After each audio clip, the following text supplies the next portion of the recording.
ভারতের বিরুদ্ধে পাকিস্তান আবারও তাদের শক্তিমত্তা প্রদর্শন করলো। সীমানা লঙ্ঘন করে পাকিস্তানে ড্রোন হামলা ভারতের 12টি ভূপাতিত, অর্থাৎ যেই ড্রোন পাঠিয়েছে তার অধিকাংশই ভূপাতিত হয়েছে।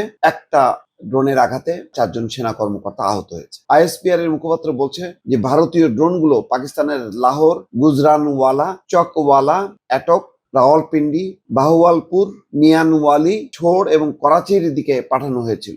অর্থাৎ পাকিস্তান এখন দৃঢ় প্রতিজ্ঞ যে ভারত যেইভাবে তাদেরকে উত্ত্যক্ত করছে, বিভিন্ন ড্রোন হামলা চালাচ্ছে, ক্ষেপণাস্ত্র হামলা চালিয়েছে, এখন পাকিস্তান তার পাল্টা শোধ নেবে। এবং এটা টের পেয়ে ভারত আজকে সর্বদলীয় বৈঠক করেছে। সেই সর্বদলীয় বৈঠকে প্রতিরক্ষা মন্ত্রী রাজনাথ সিং তাদের বীরত্ব দেখিয়েছে, বলেছে যে শতাধিক পাকিস্তানি নিহত হয়েছে এবং পাকিস্তান যদি হামলা করে তাহলে তার পাল্টা হামলা করবে। কিন্তু আশ্চর্যজনকভাবে সেই সব বৈঠকে বা গণমাধ্যমে প্রকাশিত রিপোর্টে এটা আসেনি ভারতের 5টা যুদ্ধ বিমান ভূপাতিত করেছে, ধ্বংস করেছে পাকিস্তানের বিমান বাহিনী,